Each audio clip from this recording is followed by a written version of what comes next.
नमस्कार साथियों, एक बार फिर से आप सभी का आपके अपने YouTube चैनल यूपी एग्जाम मंत्रा में स्वागत है। जैसा कि आप सभी को पता है कि हम लोग बहुत ही बेहतरीन तरीके से कंप्यूटर के जितने भी प्रीवियस ईयर क्वेश्चन आए हुए हैं, यानी कि पुरानी परीक्षाओं में अभी तक जितनी हुई हैं यूपी ट्रिपल एससी के द्वारा, वहाँ पे कंप्यूटर से जितने भी क्वेश्चंस आए हुए हैं उनको हम कवर कर रहे हैं बहुत बेहतरीन तरीके से डिटेल्ड एनालिसिस के साथ। तो जो साथी ये क्लास पहली बार देख रहे हैं वो उनसे रिक्वेस्ट है कि आपको बहुत बेहतरीन क्लास मिली हुई है, आप इस क्लास को पूरा लास्ट तक देखिएगा। अगर आपको समझ में आता है, वैल्यूएबल कंटेंट लगता है, तो क्लास को लाइक करिएगा और चैनल को सब्सक्राइब कर लीजिएगा। और जो साथी हमारे रेगुलर क्लासेस को देख रहे हैं उनसे रिक्वेस्ट है कि आप सब एक बार जो है कहीं ना कहीं शेयर कर दीजिए, क्योंकि शेयर करते हैं आप लोग तो बहुत सपोर्ट मिलता है। जैसे सीधी सी बात है कि हमारा भी तो कुछ मोटिव है कि हम आप लोगों को पढ़ा रहे हैं, तो कुछ ना कुछ हमारी भी इच्छाएं हैं। सबकी इच्छा होती है कि भाई वो मेहनत करे। जैसे आप लोगों की इच्छा है कि आप मेहनत कर रहे हो, आप सब लेखपाल बनेंगे, आपकी ये इच्छाएं हैं, आप मेहनत कुछ ना कुछ लक्ष्य होता है, उसी के लिए हम मेहनत करते हैं। तो वैसे हमारा भी कुछ लक्ष्य है। अगर हम इतनी मेहनत कर रहे हैं तो कुछ ना कुछ सबका लक्ष्य होता है। तो आप लोग एक बार थोड़ा सा सपोर्ट करिए, थोड़ा सा चैनल को शेयर करिएगा। बाकी बिना किसी टाइम वेस्ट के हम क्वेश्चन स्टार्ट करते हैं आज का। कल की क्लास में हमने यहाँ तक की चीज़ें देखी हुई थी, और आज की क्लास अभी आपकी मॉर्निंग में, मतलब दिन भर में हम क्लास दे देते हैं लेकिन दे नहीं पाए हैं। तो अभी जस्ट हम आए हुए हैं, आपका देखिए टाइम हो रहा है 8 बज रहे हैं, ठीक है। तो ये तो दिमाग में आप लोग रख के चलिएगा कि लेखपाल की जॉब आपकी मतलब ऐसी होने वाली है ना कि आप लोग मतलब थोड़ा सा प्रिपेयर होके आइएगा। यहाँ पे कोई टाइम का नहीं फिक्स है, कब आना है कब जाना है, सुबह कभी कभी नहीं। अभी इस समय जैसे मतलब पिछले कुछ दिनों से ऐसा चल रहा है कि मैं सुबह 8-9 बजे निकल रहा हूँ और शाम में 7-8 बजे आ रहा हूँ। अब सोचिए इसी के बीच में आपकी क्लास रिकॉर्ड करते हैं। आप कब रिकॉर्ड करते हैं? वही होता है ना कि जब आप कुछ करने की इच्छा रखते हो कि हाँ मुझे कुछ करना है, तो वो आप करते हो चाहे जैसे करते हो। बाकी अगर आप चाहे पढ़ाई का ही ले लो, बहुत साथी आप में कहते होंगे कि हाँ हमारी पढ़ाई नहीं होती, ये नहीं होती, टाइम नहीं मिलता। तो देखो टाइम मिलता नहीं है यार, टाइम मैनेज करना पड़ता है। ज़िंदगी में 2 चीज़ें सीखो। पहली चीज़ क्या सीखो पता है? कि ज़िंदगी में पहली चीज़ सीखो कि आपको प्रॉब्लम नहीं ढूंढनी है लाइफ में, परेशानियाँ नहीं ढूंढनी है, शिकायतें नहीं देनी है। हरदम जो है सोल्यूशन ओरिएंटेड बनो, कि परेशानी नहीं देखनी है मुझे। हर परेशानी, अगर आप कभी ये सोचोगे कि मेरे जीवन में सारी परिस्थितियाँ अनुकूल हो जाएंगी तब मैं पढ़ाई करूँगा, या फिर मैं अपना पर्सनली सोचूं कि मेरे जीवन में सब कुछ अनुकूल हो जाएगा तब मैं यूट्यूब पे वीडियो बनाऊंगा, मैं कभी नहीं बना पाऊंगा। क्योंकि कभी सारी चीज़ें अनुकूलित नहीं होंगी। सारी चीज़ें मेरे अनुसार होती तो मुझे इतनी मेहनत करने की ज़रूरत क्या थी? सारी चीज़ें आपके अनुसार होती तो आपको इतनी मेहनत करने की ज़रूरत क्या होती? क्यों आप तैयारी करते गवर्नमेंट जॉब्स की? तो आपकी ज़रूरत है। तो ये मत देखो कि मैं जॉब कर रहा हूँ, ये मत देखो। आप कहीं से भी टाइम निकालो, जब टाइम आप चाहोगे निकालना, हाँ आप करोगे, अपना 100% देने की कोशिश करो। और अपना 100% यदि आप देंगे तो आपको जो आपका लक्ष्य है उसकी प्राप्ति होगी, ठीक है। अभी हम सोचे कि यार मैं आया हूँ 8 बजे, मेरे अंदर एनर्जी नहीं है, पूरे दिन इतनी धूप हो रही है, 45 डिग्री सेल्सियस का टेम्परेचर है, उसमें बाइक से फील्ड जॉब करनी है, शाम में आना है, मैक्सिमम लोग आते हैं लेट गए, हम सो जाएं, हमें वीडियो बनाने की क्या ज़रूरत है? लेकिन हमारा कुछ मोटिव है, हमें उसको प्राप्त करना है, ठीक है। तो मैं वीडियो बना रहा हूँ पूरी एनर्जी के साथ, ठीक है। और अभी वीडियो बनाऊंगा, आपकी वीडियो बनाने के बाद मैं फिर आप कल की क्लास का कंटेंट बनाऊंगा 2-3 बजे रात तक, 3 बजे तक, फिर मैं सोऊंगा, फिर सुबह उठ के चला जाऊंगा ऑफिस। कल संडे है, लेकिन संडे को भी छुट्टी नहीं है। कल भी हम लोगों का जैसे लेखपाल में 24/7 की जॉब होती है। आप जानिएगा कि अगर काम है तो आपको संडे को भी काम करना पड़ेगा। तो काम है, इस समय काम है, तो मुझे कल भी जाना पड़ेगा वही टाइम। कल तो और मॉर्निंग में जाना है, कल 7 बजे जाना है, लेकिन चीज़ें हैं, ठीक है। तो ये मैं डिस्कशन हमने इसलिए किया क्योंकि आप लोग भी इसी जॉब की तैयारी कर रहे हैं, यहीं आने वाले हैं, तो थोड़ा माइंड पहले से रहता है। तो नहीं तो यहाँ पे भी आपको प्रॉब्लम ही नजर आएगी। प्रॉब्लम नजर आने का मतलब है आप लोग कहोगे कि अरे ऐसा नहीं हो रहा है, वैसा नहीं हो रहा है, हमारे अनुसार हमको टाइम नहीं मिल रहा है, ऐसा नहीं। देखिए प्रॉब्लम हर जगह है, कहीं किसी भी जॉब में जाओगे, किसी भी डिपार्टमेंट में जाओगे, जॉब जॉब होती है, नौकरी नौकरी होती है, ठीक है। तो ये बातें आपको ध्यान में रख के चलना है। कहीं पर भी जाओगे परेशानियाँ रहेंगी, समस्याएं रहेंगी, जीवन पर्यंत रहेंगी। जब तक आपकी मृत्यु नहीं होने वाली है तब तक समस्याएं रहेंगी। तो जीवन में कभी भी जो भी आपका लक्ष्य है, लक्ष्य आपकी समस्याओं से पीछे आगे रहना चाहिए, ठीक है। आपको अपना लक्ष्य पे जाना है, चाहे जैसे समस्याओं को ऐसे किनारे रख दीजिए, ठीक है, ये अलग चीज़ें, ये हैं समस्याएं, समस्या वाले बॉक्स को अलग रखिए। लक्ष्य की प्राप्ति के लिए जब समय, जैसे समय मिलता है, जिस परिस्थिति में जैसे आपको जहाँ पे भी टाइम मैनेज करना पड़ता है करिए। जब तक आपको आपका लक्ष्य ना अचीव हो तब तक मेहनत करते रहिए। और यहाँ पे अपनी आंखों के सामने पर्दा लगा लीजिए। पर्दा लगाने से क्या होगा ना, क्योंकि जब आप का लक्ष्य बड़ा होगा और परेशानियां ज़्यादा होंगी तो क्या होगा कि आपको लगेगा कि दूसरा कोई मुझसे ज़्यादा पढ़ ले रहा है, दूसरा कोई उसके पास मेरे से ज़्यादा ऑप्शंस हैं, उसके पास में हमसे ज़्यादा अपॉर्चुनिटीज़ हैं। ये सब नहीं देखना है। आंखों पे लगाओ पर्दा, जो तुम्हारे पास है। अपनी सबकी अलग समस्याएं होती हैं, अपनी समस्याओं को ध्यान में रखते हुए अपने एम के प्रति जो है अपना 100% देना शुरू करो, सफलता आपको मिलेगी। ये थी छोटी सी बात। ये आपकी अभी पढ़ाई से रिलेटेड है। कल आप जॉब में आओगे तब भी आपको ऐसा लगेगा कि मेरे अनुसार चीज़ें नहीं हैं, ये उस समय के लिए हैं कि उस समय आपको डिस्टर्ब नहीं होना है। ये लेखपाल की नहीं मैं बात कर रहा हूँ, किसी जॉब में, जब किसी भी जॉब की बात कर रहा हूँ, हर जॉब में परेशानियाँ हैं, हर जॉब में समस्याएँ हैं। आपका अधिकारी होगा, आपको उसकी बातें सुननी पड़ेंगी, बहुत सारा वर्क प्रेशर आएगा, बहुत सारी चीज़ें होंगी, सब कुछ मैनेज करना पड़ेगा। और उसके लिए हरदम दिमाग में जीवन का एक नियम बना लो कि प्रॉब्लम नहीं, क्योंकि प्रॉब्लम तो कभी नहीं खत्म होगी, आपको सोल्यूशन ओरिएंटेड बनना है कि हर चीज़, कोई भी प्रॉब्लम आ जाए मुझे अपने से मतलब है, मैं हर चीज़ का सोल्यूशन निकाल लूँगा। जब आप ये सीखेंगे, ये दिमाग में रख लेंगे, तो आपके जीवन की हर परेशानियाँ जो हैं वो आसान हो जाएंगी। फिर आपको अपना लक्ष्य नज़र आएगा, परेशानियाँ नहीं। स्टार्ट करते हैं। 5 मिनट हमने ज्ञान दे दिया आपको फर्जी में, आप भी कहेंगे कि क्या ज्ञान दे रही है सर आप, ठीक है। लेकिन होता है ना कभी कभी जो चीज़ें मन में रहती हैं बता देनी चाहिए, क्योंकि आप भी इसी सेम जॉब की तैयारी कर रहे हो, तो हो सकता है जैसे अभी भी हम लोगों के साथ बहुत सारे साथी हैं जो बहुत ज़्यादा मतलब, आप जैसे हमने एक वीडियो बनाया था कि लेखपाल की जॉब कैसी है, तो उसमें देखिए कुछ भी हमारे साथी थे जो अभी सिलेक्टेड हैं, उन्होंने किया कि ऐसी नौकरी है, वैसी नौकरी है। यार हर नौकरी में अच्छाइयाँ बुराइयाँ होती हैं, इसकी कुछ, इसमें कुछ पॉजिटिव बातें हैं, कुछ नेगेटिव भी बातें हैं। आप सब मिडिल क्लास से बिलोंग करते हैं, ठीक है। यहाँ पे आप लेखपाल की तैयारी या किसी भी ग्रुप सी की तैयारी कर रहे हैं, ग्रुप डी की तैयारी कर रहे हैं, तो हमारी फैमिली के पास नहीं है इतना सारा, उनका नहीं है बैकग्राउंड 50 लाख 60 लाख 70 लाख 80 लाख रुपए नहीं है कि हम कोई बिजनेस करेंगे, नहीं।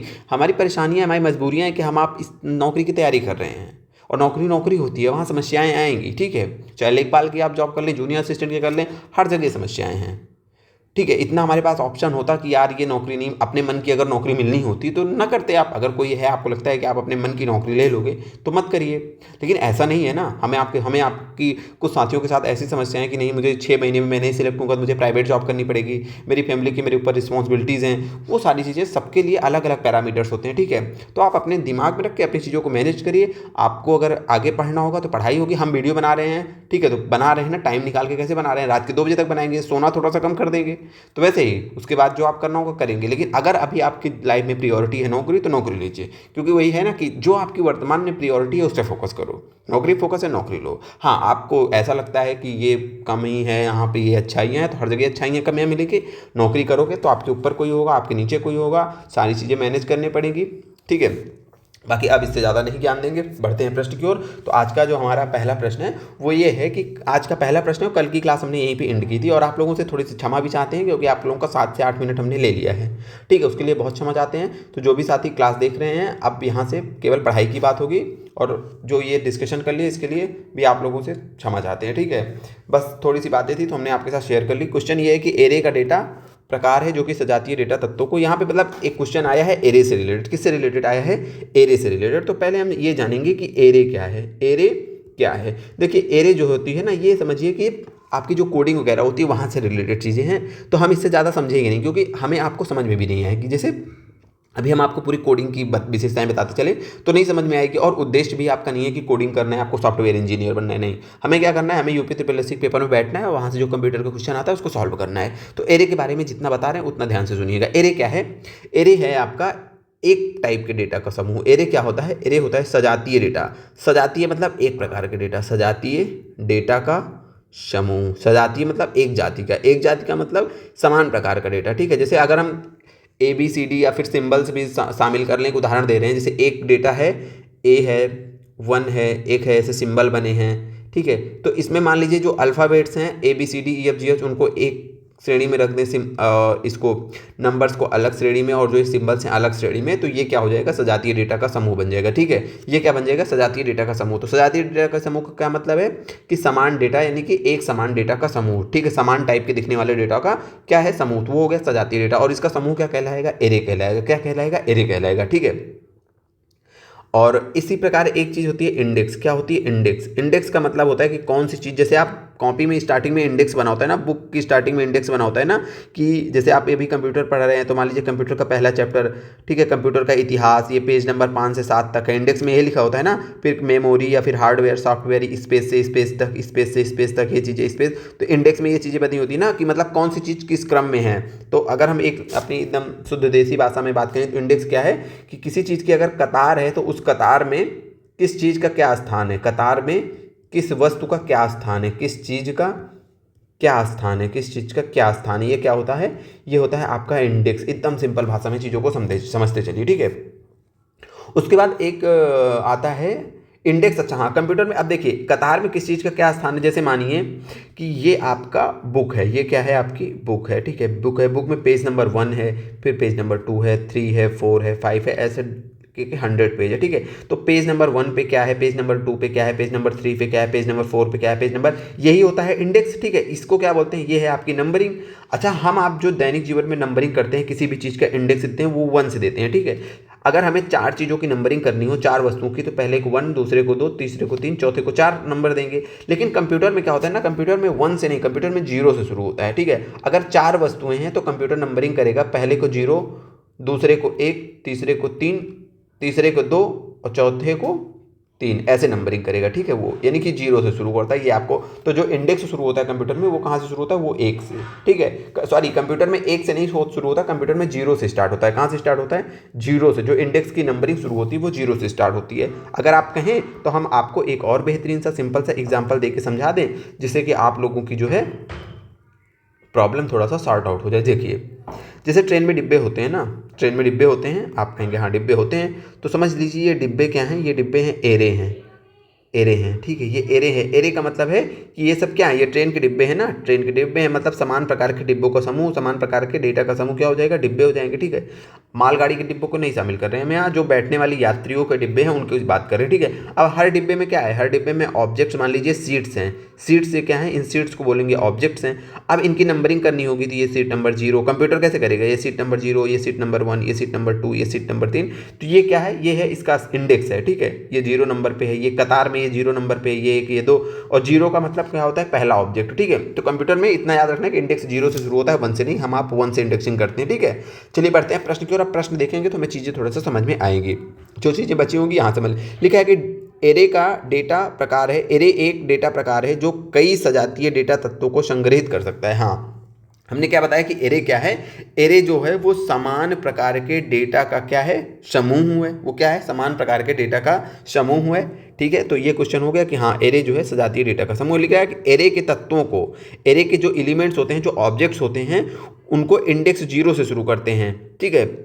तो हमने अभी बताया ना कि हाँ कंप्यूटर में 0 से ही शुरू होता है, ठीक है। कहाँ से शुरू होता है, कंप्यूटर में जो एरे के एलिमेंट्स, जो एरे के ऑब्जेक्ट्स होते हैं, उनको 0 से शुरू किया जाता है, 1 से नंबरिंग नहीं की जाती है, ठीक है। तो ये चीज़ें, ये भी सही हो गई। अच्छा ये बताइए, क्या ये चीज़ इस चीज़ की व्याख्या कर रही है, मतलब एरे में एक टाइप का डेटा है, ये अलग बात हो गई, सही है। दूसरा है कि एरे में जो इंडेक्सिंग होती है ऑब्जेक्ट्स की या एलिमेंट्स की, वो 0 से स्टार्ट होती है। क्या इससे इसकी कोई व्याख्या निकल रही है, तो आप कहेंगे नहीं, व्याख्या नहीं निकल रही, अपनी जगह दोनों कथन सही हैं, अपनी जगह दोनों कथन सही है। मतलब एरे में सजातीय डेटा का समूह हुआ है, इससे इसका कोई रिलेशन नहीं है कि इंडेक्स जो है 0 से शुरू होता है, बात दोनों सही है। तो इस जो कथन और कारण वाले क्वेश्चन आते हैं उसमें आपको ध्यान देना है कि जहाँ पे ध्यान देना कि व्याख्या कर रहा है कि नहीं कर रहा है। व्याख्या मैं तो मतलब मेरा जो सिंपल होता है, मैं क्या करता हूँ, एकदम व्यवहारिक रूप में बता रहा हूँ, तो मैं वहाँ पर ना क्योंकि लगा देता हूँ, क्योंकि लगा देता हूँ। अगर क्योंकि लगाने पे दोनों चीज़ों का अर्थ निकल आता है, ये मेरा है, ठीक है। मैं इसको 70% सत्य नहीं बता रहा हूँ, मैं ऐसा ही फॉलो करता हूँ और मैं मैक्सिमम क्वेश्चन सही करता हूँ, ठीक है। मैं क्या करता हूँ, क्योंकि लगा देता हूँ, अगर उसका आंसर आ जाए, उसके क्योंकि के रूप में ये मिल जाए तो समझिए सही है, ठीक है। क्योंकि रूप में ये मिल जाए तो वो आंसर होता है सही। अब जैसे देखिए, आपका कथन दिया गया कि धरती पे जो है एक दिन की, मतलब दिन और रात की अवधि 24 घंटे होती है, और कारण दे दिया जाए कि धरती अपना जो है एक चक्कर 24 घंटे में अपना मतलब अपनी धुरी पर जो एक चक्कर पूरा कंप्लीट करती है वो 24 घंटे में कंप्लीट करती है। अब क्यों लगाइए कि 24 घंटे का दिन होता है, क्योंकि धरती अपने चक्कर पर एक जो है पूरा चक्कर अपनी धुरी पर 24 घंटे में कंप्लीट करती है। क्यों लगाने पर उसका आंसर मिल रहा है ना, तो ये होती है सही व्याख्या। तो इसको कहते हैं कि वो कथन कारण व्याख्या कर रहा है, लेकिन यहाँ पर सही दोनों है लेकिन व्याख्या नहीं कर रहा है। तो ऐसा ऑप्शन दोनों कहाँ है, तो हमारा ऑप्शन नंबर सी है ना, कि कथन जो है, ठीक है, अभिकथन, इसको लिख लीजिए, अभिकथन, अभिकथन ए तथा कारण आर दोनों सही है, परंतु कारण आर अभिकथन की व्याख्या नहीं कर रहा है, ये बात आपको याद रखनी है, ठीक है। और इसके बाद देखिए, जो हिंदी में थोड़ी सी मिस्टेक्स होती है, हमने आपको बताया कि बहुत ज़्यादा इतना टाइम नहीं रहता है कि मैं इसकी टाइपिंग करूँ, इतना तो आप सब समझ सकते हैं कि हिंदी के क्लास तो मैं पढ़ा नहीं रहा हूँ, कंप्यूटर की पढ़ा रहा हूँ, तो मैं हेल्प लेता हूँ नोटबुक एलएम की। मैंने आपको कई बार बताया, क्योंकि एआई का समय है, तो एआई का हेल्प लेना कोई वो तो है नहीं। तो इससे जो है क्या होता है कि प्रोडक्टिविटी हमारी बढ़ती है। तो उससे क्या करते हैं कि हम PYQs जो हैं आपके, हम उसको AI को प्रोवाइड करते हैं, वो AI उसको स्लाइड्स में बदल देता है। लेकिन अभी भी जो भी AI हम यूज़ कर रहे हैं वहाँ पे अभी थोड़ा सा भी उसमें प्रॉब्लम्स है, क्योंकि वो हिंदी की टाइपिंग उतनी अच्छी से नहीं कर पाता, मिस्टेक कर देता है कहीं कहीं पे। तो आप लोग उसको इग्नोर किया करिए, क्योंकि क्वेश्चन तो सारे सही हैं, आंसर भी सही है, ठीक है। बाकी टाइपिंग में अभी हम कोशिश करते हैं कि टाइपिंग की कुछ जुगाड़ करते हैं, ठीक है। तो बढ़ते हैं दूसरे प्रश्न के ऊपर। आज का हमारा अगला प्रश्न है कि अर्ली प्रोग्रामिंग लैंग्वेज, मतलब प्रारंभिक प्रोग्रामिंग भाषाओं ने आधुनिक प्रोग्रामिंग प्रतिमानों के लिए आधार तैयार किया। कह रहा है कि जो पहले की प्रोग्रामिंग भाषाएं थीं उन्होंने जो अब की प्रोग्रामिंग भाषाएं हैं इनके लिए आधार तैयार किया। तो बिल्कुल आपको तो इतनी तो प्रोग्रामिंग भाषा नहीं किसी के भी बारे में पता है कि जो स्टार्टिंग की जाती है और जो उसके आगे डेवलपमेंट होता है किसी भी क्षेत्र में, किसी भी क्षेत्र में जो पुराना स्टार्टिंग जहाँ से होती है वो इसके लिए आधार तय करता है ना। जैसे मानो ने पहिए की खोज की, फिर मानो ने साइकिल बनाया, ठीक है, फिर साइकिल से मोटरसाइकिल्स बनी, फिर उसके बाद कार्स बनी। तो ये सारी चीज़ें क्या है, एक दूसरे के लिए यहाँ से कुछ चीज़ें सीखी, इसके आधार पे ये चीज़ें बनी, इसके आधार पे ये चीज़ें बनी। तो जो पुरानी जैसे 1G का ज़माना था, फिर 2G आया, फिर 3G आया, तो जो पुरानी तकनीकी होती है वो नई तकनीकों को आधार प्रदान करती है क्योंकि उसी का तो अपडेशन होता है। तो ये बात तो हरदम आपको दिमाग में रखनी है कि चाहे वो यहाँ पे AI का पूछ रहा है या फिर यहाँ पे प्रोग्रामिंग का पूछ रहा है, कल किसी को पूछे तो वो पूछना कि जो पुरानी होती है वो नई को तो आधार प्रदान करती ही है। तो प्रारंभिक प्रोग्रामिंग भाषाओं ने आधुनिक प्रोग्रामिंग प्रतिमानों के लिए आधार तैयार किया। सही बात है। निम्नलिखित में से कौन सी विशेषता ऑब्जेक्ट ओरिएंटेड प्रोग्रामिंग के विकास के विकास के साथ सबसे अधिक निकटता से जुड़ी हुई है? देखिए, अभी जो प्रोग्रामिंग होती है उसको बोला जाता है ऑब्जेक्ट ओरिएंटेड प्रोग्रामिंग। जो बड़े बड़े सॉफ्टवेयर्स बनाए जाते हैं, जो बहुत बड़े बड़े और जटिल सॉफ्टवेयर बनाए जाते हैं, वो उनकी जो प्रोग्रामिंग का तरीका होता है उसको बोला जाता है ऑब्जेक्ट ओरिएंटेड प्रोग्रामिंग। क्या बोला जाता है? ऑब्जेक्ट, इसको लिख लीजिए, ऑब्जेक्ट ओरिएंटेड। अब इसके बारे में ज़्यादा हमें नहीं जानना है क्योंकि हमें फिर वही बोले कि हमें जो है कंप्यूटर साइंटिस्ट नहीं बनना है, हमें वेब या फिर प्रोग्राम डेवलपर नहीं बनना है, सॉफ्टवेयर इंजीनियर नहीं बनना है। हमें क्या करना है, UP SSSC का पेपर क्वालिफाई करना है। तो जितनी चीज़ें ज़रूरी है उतनी चीज़ें करवा रहे हैं। और अब थोड़ी सी हम अभी अपनी स्पीड भी इसलिए बढ़ा रहे हैं, ठीक है, क्योंकि पेपर आपका बहुत नज़दीक आ चुका है, ठीक है, बहुत नज़दीक आ चुका है, तो स्पीड थोड़ी सी बढ़ा रहे हैं। एक बार आप लेखपाल का पेपर दे लें और हम ईश्वर से यही आकांक्षा करते हैं, उनसे आशा करते हैं कि आप सबका बढ़िया से सिलेक्शन हो जाए क्योंकि अभी आपकी ज़रूरत है लेखपाल की जॉब। तो आप लेखपाल को ज्वाइन करिए आकर के, ठीक है। बाकी उसके आगे भी तो ऐसा तो बहुत कम बच्चे होंगे जिनका कि एम इतना ही होगा कि हमें लेखपाल बनना है, आगे कुछ नहीं बनना है, ठीक है। तो उसके बाद हम लोग बेहतरीन तरीके से चीज़ों को करते रहेंगे। अभी थोड़ा सा स्पीड हम बढ़ा रहे हैं चीज़ों को पढ़ने की, ठीक है, क्योंकि पेपर कम है और हमने आपसे बोला कि UP स्पेशल और हमारे कुछ साथी रिक्वेस्ट किए कि योजनाओं को करवा दीजिए, तो कोशिश कर रहे हैं मैनेज करने की चीज़ों को, ठीक है। तो इसकी विशेषताएं क्या है? तो अभी हमने बताया कि जो ऑब्जेक्ट ओरिएंटेड प्रोग्रामिंग है ये वर्तमान में जो बड़े बड़े सॉफ्टवेयर, जटिल सॉफ्टवेयर बनते हैं उनकी जो प्रोग्रामिंग का तरीका होता है उसको बोला जाता है ऑब्जेक्ट ओरिएंटेड प्रोग्रामिंग। अच्छा, इसकी कुछ विशेषताएं क्या होती हैं? विशेषताएं यहाँ पे ऑब्जेक्ट है ना, तो हरदम इस पर ध्यान देना कि ये फोकस करती है, ये प्रोग्रामिंग किस पे फोकस करती है? ऑब्जेक्ट पे फोकस करती है। किस पे फोकस करती है? ऑब्जेक्ट पे। अच्छा, एक बात और ध्यान दे लीजिए, आप कहेंगे अभी का ऑब्जेक्ट ओरिएंटेड प्रोग्रामिंग है तो मतलब पुरानी भी, तो पहले जो प्रोग्रामिंग का तरीका होता था उसके आधार पर हालांकि बहुत बड़े प्रोग्राम नहीं बनाए जाते थे, छोटे प्रोग्राम ही बनाए जाते थे, तो उसको बोला जाता था प्रोसीजरल प्रोग्रामिंग। प्रोसीजरल प्रोग्रामिंग, ठीक है। ये समझिए कि पुराना तरीका है प्रोग्रामिंग का, मतलब जो छोटे सॉफ्टवेयर होते हैं बनाने के वहाँ पे इसका यूज किया जाता है, ठीक है। लेकिन ये किस पे फोकस करती है? ये फोकस करती है कि काम कैसे करना है, काम कैसे करना है, काम कैसे करना है, काम कैसे करना है, काम करने के तरीके पे फोकस करती है। काम कैसे करना है यानी कि प्रोसेस, अगला प्रोसेस कैसे होगा उस पर ये फोकस करती है।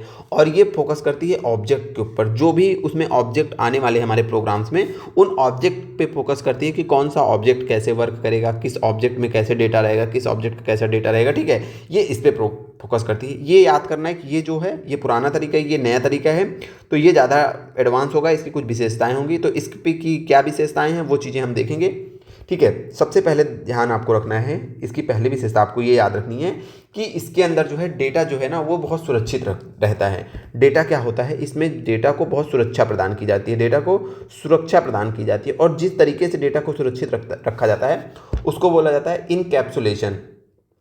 इनकैप्सुलेशन एकदम सिंपल तरीके से भी आपको समझाएंगे कि इनकैप्सुलेशन क्या है, क्योंकि जहाँ पे समझने वाली चीज़ें हैं वहाँ पे हम आपको समझाएंगे। देखिए, इसमें एक वर्ड आ रहा है कैप्सूल। क्या वर्ड आ रहा है?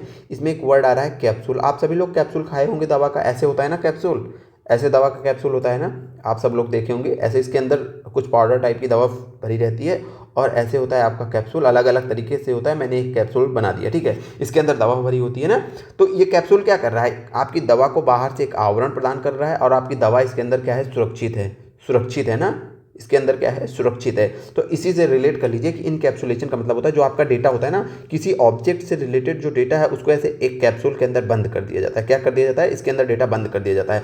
अब इस डेटा को कोई अनाधिकृत तरीके से इसमें कोई चेंज नहीं कर सकता, इसमें कोई चेंज नहीं कर सकता, इस डेटा को कोई डिलीट नहीं कर सकता, ठीक है, इसमें कोई छेड़खानी नहीं कर सकता। तो क्या हो गया? हमारा डेटा सुरक्षित हो गया, सुरक्षित हो गया है ना। आप कहेंगे कि अच्छा इसमें हमें कोई कभी ना कभी तो डेटा अपडेट करने की ज़रूरत होती होगी, तो हाँ, इसमें डेटा आप अपडेट कर सकते हैं, लेकिन वो एक विशेष मेथड या फिर कोई विशेष तरीका बनाया जाता है, केवल उसी तरीके से इसमें आप डेटा कर सकते हैं। इसमें डेटा आप चेंज कर सकते हैं। कैसे, इसका उदाहरण आप समझाइए, तो हम उसका उदाहरण भी समझाएंगे। जैसे मान लीजिए पासबुक डेटा है आपका, आपका बैंक का सर्वर है, ठीक है, उसमें हर यूज़र की पासबुक का डेटा है, हर यूज़र का डेटा है, ऐसे समझिए, हर यूज़र का क्या है, डेटा है। हर यूज़र के डेटा को एक कैप्सूल के अंदर बंद कर दिया गया है। कैप्सूल के अंदर क्यों बंद कर दिया गया है? क्योंकि वो डेटा इनकैप्सुलेशन कर दिया गया है कि ये डेटा सुरक्षित रहे, इसमें कोई छेड़खानी ना कर सकते। तो लेकिन आप कहेंगे कि अच्छा डेटा इसमें अपडेट कैसे होता है, बताते हैं हम आपको। अब इसमें कुछ मेथड डाले गए हैं। मेथड कैसे कि यदि कोई यूज़र अपने जो है विड्रा करता है पैसा, ठीक है, या फिर इसमें पैसा डालता है, ठीक है, क्रेडिट या फिर डेबिट करता है, तो इसमें अपने आप चेंज होगा। क्रेडिट या फिर डेबिट करता है तो इसमें चेंज होगा, ठीक है, क्रेडिट और डेबिट करता है तो अपने आप जो है इसमें चेंज होगा। ये है मेथड इसके अंदर डेटा चेंज होने का। मैं एक उदाहरण समझा रहा हूँ, ठीक है। अच्छा, ऐसा नहीं होगा, सुरक्षा कहाँ से प्रदान कर रहा है? ऐसा नहीं होगा कि कोई बैंक का कर्मचारी जाए और इस डेटा के अंदर घुस के यहाँ पे जो आपका है पासबुक, उसके अंदर जाके कोई नंबर लिख दे, जैसे मान लो उसमें पैसा लिख दे और कोई पैसा माइनस कर दे, तो ऐसा नहीं होगा। तो यही इसको प्रदान कर रहा है सुरक्षा, कि डाटा आपका एक कैप्सूल में बंद है, उसको कोई बैंक का एम्प्लॉय ऐसे नहीं जाके कि अपने मन से कम ज़्यादा कर दे, नहीं। वो कब काम करेगा, उसमें कम ज़्यादा कब होंगी चीज़ें, जब आप क्रेडिट और डेबिट के ऑप्शन का यूज करोगे किसी भी माध्यम से, इस मेथड से इसके अंदर चेंज होगा। ये होता है डेटा कैप्सुलेशन। तो डेटा कैप्सुलेशन क्या है? डेटा कैप्सुलेशन है कि जब हमारा डेटा सुरक्षित कर दिया जाता है और उसमें कोई भी परिवर्तन तभी हो सकता है जो मेथड वो आपको प्रोवाइड करेंगे, किसी विशेष मेथड से ही उसमें क्या होता है, परिवर्तन होता है। तो जो ऑब्जेक्ट ओरिएंटेड प्रोग्रामिंग की सबसे बड़ी विशेषता है कि ये डेटा इनकैप्सुलेशन की सुविधा प्रदान करती है, यानी कि आपके डेटा को क्या प्रदान करती है, आपके डेटा को सुरक्षा प्रदान करती है। ये बातें क्लियर हुई। चलिए आगे कुछ और देखते हैं, इसके अलावा भी कुछ इसकी विशेषताएं। इसकी अगली विशेषता है कि ये फंक्शन ओवरलोडिंग की सुविधा प्रोवाइड करता है। किसकी? Function overloading. इसको भी हम बेहतरीन तरीके से अभी आपको समझाएंगे। पहले इसको लिख ले, ठीक है। आप लोगों ने बहुत बार बोला तो इसीलिए अब हम थोड़ा सा अपनी राइटिंग पे फोकस करते हैं, क्योंकि आपको चीज़ समझ में नहीं आती, तो राइटिंग पे भी थोड़ा सा फोकस है। और सॉफ्टवेयर भी हम दूसरा यूज करना शुरू किए हैं, इसमें थोड़ी सी राइटिंग जो है क्लियर दिखती है, क्योंकि आप लोगों का कंटेंट है तो बेहतर, जितना भी बेहतर हो सकता है हम कोशिश करते हैं अपने एंड से कि चीज़ें उतनी बेहतर हो जाएं। तो फंक्शन ओवरलोडिंग है क्या? देखिए, फंक्शन ओवरलोडिंग का मतलब है, इसमें लिखा है ना, एक वर्ड लिखा है ओवरलोडिंग। किसकी ओवरलोडिंग? फंक्शन की ओवरलोडिंग। किसकी ओवरलोडिंग? फंक्शन की ओवरलोडिंग। मतलब इसमें क्या होता है कि एक ही फंक्शन को आपको एक ही फंक्शन दिखेगा, लेकिन वो फंक्शन आपको अनेक सुविधाएं प्रदान करेगा, अनेक कार्य आपको करके दिखाएगा, अनेक कार्य करेगा या फिर अनेक सुविधाएं प्रदान करेगा। अगर इसका एक वर्ड, अगर इसको फंक्शन ओवरलोडिंग को एक वर्ड दें तो ऐसे याद करिए कि एक नाम लेकिन काम अनेक। फंक्शन तो एक ही होगा, आपको दिखेगा एक फंक्शन, लेकिन काम कितना करेगा? काम करेगा अनेक। कितना काम करेगा? काम करेगा आपका ये फंक्शन अनेक। आप कहेंगे ये आप हमको थोड़ा सा समझाइए, हमें नहीं समझ में आया। हम कहेंगे बिल्कुल समझिए। देखिए, व्हाट्सअप में आप जाते हैं तो व्हाट्सअप टेलीग्राम में आपको ऑप्शन मिलता है अटैचमेंट का, कैसे प्लस का ऑप्शन दिखता है ना, प्लस का ऑप्शन। ये क्या है? ये एक फंक्शन है जो कि आपको सुविधा प्रोवाइड करता है अपनी किसी भी प्रकार की फाइल को अपने मैसेज में अटैच करने की। आप कहेंगे हाँ बिल्कुल दिखता है। तो ये प्लस का सिंबल एक रहता है कि अनेक रहता है? आप कहेंगे एक ही रहता है। जब हम इस पर क्लिक करते हैं तो हमारे साथ कई ऑप्शन आ जाते हैं कि आप फोटो भेजोगे, कि वीडियो भेजोगे, कि पीडीएफ भेजोगे, किस टाइप का डॉक्यूमेंट भेजोगे, कई सारे ऑप्शन आ जाएंगे। आप कॉन्टैक्ट भेजोगे, आप लोकेशन भेजोगे। तो ठीक है, फंक्शन तो एक ही है आपका ना, लेकिन उस फंक्शन पे जब हम क्लिक करते हैं तो हमको कई सारे अलग अलग ऑप्शंस मिल जाते हैं, ठीक है। तो यही होता है फंक्शन ओवरलोडिंग। एक फंक्शन, काम अनेक। एक फंक्शन है अटैचमेंट का फाइल, लेकिन फोटो, वीडियो, पीडीएफ, बहुत सारे ऑप्शंस आपको प्रोवाइड कर रहा है। सबसे साधारण तरीका है समझने का यही है, ठीक है। तो यहाँ पे क्या होता है, आपका जो प्रोग्राम है उस प्रोग्राम में एक ही नाम से एक फंक्शन बना दिया जाता है, लेकिन उसके लिए अलग अलग पैरामीटर्स, ठीक है। अब जैसे जब आपको एक फंक्शन यहाँ पे बना दिया गया अटैचमेंट के नाम से, अब फोटोज़ के लिए अलग पैरामीटर है, वीडियोज़ के लिए अलग पैरामीटर है, पीडीएफ के लिए अलग। जब पीडीएफ पे क्लिक करोगे तो अलग पैरामीटर का यूज करके फाइल को भेजेगा, ठीक है। और कॉन्टैक्ट पे क्लिक करोगे तो अलग पैरामीटर यूज करके फाइल भेजेगा, लोकेशन पे को चूज करोगे तो अलग पैरामीटर। लेकिन ऑप्शन तो यहाँ पे एक ही अटैचमेंट का स्टार्टिंग में फीचर, फिर अलग अलग पैरामीटर्स का यूज करके वो क्या होता है, भेजता है, ठीक है। इन अलग अलग पैरामीटर्स की वैल्यूज भी अलग होती हैं, ठीक है। इतनी चीज़ें आपको समझनी है। ये हो गया एकदम सिंपल सा उदाहरण समझाने का। ये तकनीकी भाषा नहीं है, ये वो तरीका है कि आप चीज़ों को समझें और पेपर में क्वेश्चन को सॉल्व करें। तो अब आपको याद रहेगा कि फंक्शन ओवरलोडिंग अगर पेपर में लिख जाए तो उसका मतलब सिंपल सा है कि नाम एक ही होगा, हमें एक फंक्शन दिखेगा, लेकिन उस पर क्लिक करेंगे तो कई सारे हमें ऑप्शन मिलेंगे, कई सारे काम करने के तरीके अलग अलग मिलेंगे। और उसके अंदर क्या होता है, जब फंक्शन के अंदर जो काम करने के तरीके होते हैं उन सब के लिए अलग अलग वैल्यूज़ होती हैं, ठीक है। उन सब के अंदर क्या होती हैं, अलग अलग वैल्यूज़ होती हैं। आगे बढ़ें। चलिए, ये चीज़ें आप लोग समझ गए हैं। चलिए, अच्छा, इसको एकदम इसके लिए एक वर्ड और याद करिएगा कि इसको बोलते हैं पॉलीमॉर्फिज्म बोलते हैं, ठीक है। तो इस जैसे इस विशेषता को बोला जाता था इनकैप्सुलेशन ना, वैसे ही इस फंक्शन ओवरलोडिंग को एक चीज़ और एक नाम और दिया गया है। वो नाम क्या है? वो नाम है पॉलीमॉर्फिज्म। ये बात भी आपको याद रखनी है। क्या नाम है? पॉलीमॉर्फिज्म। तो पॉलीमॉर्फिज्म एकदम सिंपल सी बात है, आप याद रखिए कि आपसे बोले पॉलीमॉर्फिज्म या फिर फंक्शन ओवरलोडिंग, दोनों चीज़ें एक हैं, ठीक है, समझने वाली भाषा में। चलिए, अब आप कहेंगे कि अच्छा इसकी कोई और विशेषता है, तो हम कहेंगे हाँ इसकी एक और विशेषता है, उसको भी हम आपको समझा देते हैं। कई सारी विशेषताएं, लेकिन हम वही विशेषताएं आपको समझा रहे हैं जो कि इंपॉर्टेंट है आपके एग्जाम के दृष्टिकोण से। अगला है कि अगली जो विशेषता है वो है कि इसकी विशेषता वो है आपकी मॉड्यूलरिटी। अब आप कहेंगे कि मॉड्यूलरिटी क्या है? तो मॉड्यूलरिटी कुछ नहीं है, हमने आपको बहुत पहले एक एग्जाम्पल दिया था, चलिए उसको छोड़िए, उससे ही मिलती जुलती ये चीज़ें हैं। तो इसमें जैसे देखिए, जो आपकी सिंपल वाली प्रोसीजरल प्रोग्रामिंग होती थी, नॉर्मल प्रोग्रामिंग होती है, उसमें आपके अलग अलग कामों के लिए अलग अलग मॉड्यूल नहीं बनाए जाते। जैसे हमने आपको बहुत पहले एग्जांपल दिया था जब एंड्रॉयड का बता रहे थे कि कोई भी वेबसाइट कैसे बनती है, तो वही यहाँ पे भी कोई प्रोग्राम दो तरीक़ों से बनता है। एक है कि उस प्रोग्राम में सारे काम जो है ऐसे ही बिखरे पड़े हुए हैं, जैसे हमने बताया था कि एक हॉल है, एक रेस्टोरेंट है, उसमें एक ही हॉल में सारा काम हो रहा है, ठीक है, उसी में। लेकिन दूसरा काम करने का तरीका होता है कि पूरे हॉल को, पूरे प्रोग्राम को अलग अलग भागों में बांट दो।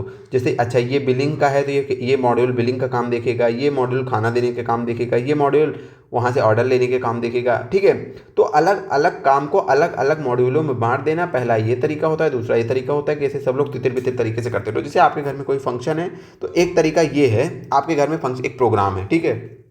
अब मान लीजिए आपके किसी की शादी है, आपकी बहन की शादी है, ठीक है। अब आप सब लोग एक तरीका है काम करने का कि भाई जिसको जो काम दिख रहा है कर लो, जिसको जो काम दिख रहा है कर लो, ठीक है। बाद में पता चलेगा कोई काम बचा है या फिर कोई बड़ा काम आ गया तो सब लोग उसी में लग गए और काम छूट गए। मतलब कोई इसमें तरीका नहीं है, जिसका जो मन हो रहा है, जिसके सामने जो काम दिख रहा है कर लो।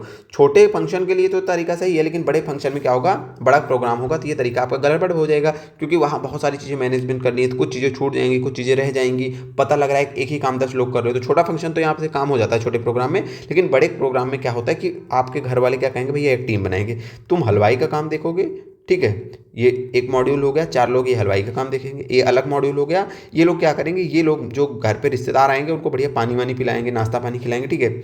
ये अलग मॉड्यूल होगा, ये देखेंगे कि घर की साज सजावट जो हो रही है वो अच्छे से हो रही है कि नहीं हो रही, क्या प्रॉब्लम है, कैसी प्रॉब्लम है। यानी कि अलग अलग काम को अलग अलग टीम्स में बांट दिया जाएगा। तो अब चाहे आपका जितना बड़ा प्रोग्राम होगा आराम से मैनेज हो जाएगा। मान लीजिए रिश्तेदार ज़्यादा आ रहे हैं तो यहाँ 4 लोगों को और लगा दिया जाएगा ये काम, क्योंकि यहाँ पे भार बढ़ गया। तो वैसे ही होता है कि आपकी ये मॉड्यूलरिटी की यहाँ पे क्या होता है कि आपका जो सॉफ्टवेयर जो प्रोग्राम बनाया जा रहा है उसमें अलग अलग मॉड्यूल बना दिए जाते हैं। मतलब अलग अलग काम के लिए अलग अलग विभाग, इतना दिमाग में रखना है। मॉड्यूल से अलग अलग काम के लिए अलग अलग विभाग, एकदम देसी भाषा में हम आपको समझा रहे हैं जो जिससे आप समझ पाएँ। अलग अलग काम के लिए अलग अलग विभाग, ठीक है, अलग अलग विभाग। अब सोचिए कि इन चीज़ों को जो है आपको समझाने के लिए हम कितनी देर सोचते होंगे कि अच्छा कौन सा आपको एग्जाम्पल दें, क्या दें कि चीज़ें आप आसानी से समझें, ठीक है। क्योंकि ये हमने इसके पहले कभी टीचिंग नहीं की है, पढ़ाया भी नहीं है किसी को, कुछ भी नहीं है, मतलब अपने लिए पढ़ते थे तो वही चीज़ें हैं। तो अभी कोई एक्सपीरियंस तो है नहीं कि ऐसे, और वैसे भी आपको बताएं कोई भी टीचर चाहे जितना बताए अपने आप को, वो कभी भी क्लास में पढ़ाने के लिए आता है ना तो प्रिपरेशन करके आता है। और ये एक अच्छे टीचर का गुण होता है कि वो प्रिपरेशन करके आए, ठीक है। क्योंकि कितना भी अच्छा टीचर हो, अगर वो हर 6 महीने में चीज़ें परिवर्तित हो जाती हैं, ठीक है। हर 6 महीने में हो सकता है कुछ नए टाइप के क्वेश्चन आ रहे हैं, कुछ भी चीज़ें होती हैं, तो किसी का माइंड इतना नहीं है कि वो ऑन द स्पॉट चीज़ों को सोचे, ऑन द स्पॉट आपको कुछ ना कुछ बता दे। क्योंकि अगर वो अपने में इनोवेशन नहीं करेगा ना, कभी भी कोई कंटेंट जो है, चाहे वो एजुकेशनल कंटेंट हो, किसी भी टाइप का कंटेंट हो, अपने आप में परफेक्ट नहीं होता, हरदम उसको अपडेट करने की जरूरत होती है टाइम के हिसाब से। तो कोई ये सोचे कि मेरा कंटेंट फिट है एकदम बढ़िया, इसमें कोई अपडेट करने की जरूरत नहीं है, तो वहीं से उसका क्या हो जाता है, पतन शुरू हो जाता है। ये कंटेंट के विषय में नहीं, किसी भी व्यक्ति के विषय में, किसी भी चीज़ के विषय में थोड़ा चीज़ों को अपडेट करता रहना चाहिए।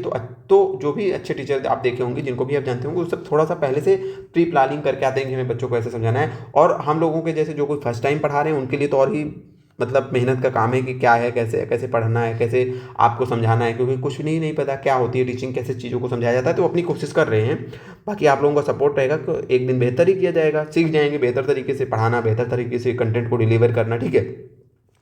चलते बढ़ते हैं। तो मॉड्यूलरिटी आप लोग समझ गए कि हाँ अलग अलग काम के लिए अलग अलग विभाग की सुविधा कौन प्रोवाइड करता है। तो आपका जो ऑब्जेक्ट ओरिएंटेड प्रोग्रामिंग होती है वो पहला हमने देखा कि अच्छा इनकैप्सुलेशन की सुविधा प्रोवाइड करती है। कैप्सूल के अंदर एक दिमाग याद रखना है, दिमाग में एक बात, कैप्सूल के अंदर डेटा बंद हो गया।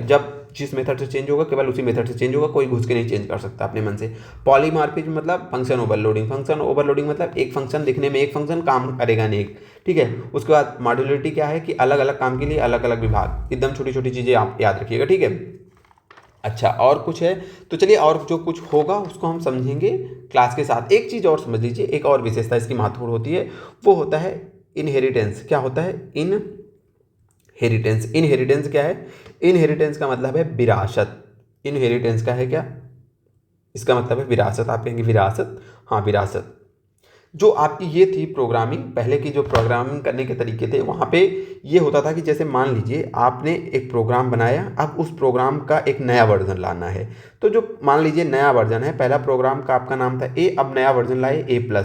अब इसमें कुछ चीज़ों को आपने सुधार किया। अब क्या होगा ना कि आपको जब A+ लाएंगे तो पूरा ए वाला जो पूरा कोड है फिर से लिखना पड़ेगा, सारी चीज़ें फिर से लिखनी पड़ेगी, जो सुधार करना है वो फिर से लिखना पड़ेगा। तो ये बहुत जटिल काम हो जाता था। लेकिन जो आपकी ऑब्जेक्ट ओरिएंटेड प्रोग्रामिंग होती है, ये आपको सुविधा प्रदान करती है कि जो चीज़ें ए में थी वो पूरी की पूरी यहाँ पे इसको विरासत में मिल जाएंगी। क्या? विरासत में मिल जाएंगी कि चलो ठीक है भैया, ये चीज़ें मिल गई, जो अपडेट करना है केवल आपको वही अपडेट करना है, ठीक है। ऐसे ही आपको सुविधा प्रदान करती है ऑब्जेक्ट ओरिएंटेड प्रोग्रामिंग। इसीलिए इसको बोला जाता है, इस गुण को बोला जाता है इनहेरिटेंस। क्या बोला जाता है? इनहेरिटेंस। उदाहरण के लिए जैसे मान लीजिए आप एंड्रॉयड वर्जन 16 यूज कर रहे हैं, आप कहेंगे हाँ भी यूज कर रहे हैं, नेक्स्ट ईयर एंड्रॉयड वर्जन 17 आ जाएगा, तो ठीक है। अब ऑब्जेक्ट ओरिएंटेड प्रोग्रामिंग ये सुविधा प्रदान करती है कि 16 वाली कोडिंग इसमें पूरी की पूरी है, तो उसको फिर से करने की जरूरत नहीं है, ठीक है। वो चीज़ें इसको विरासत में मिल गई, विरासत में मिल गई, ठीक है। इतना आपको याद रखना है।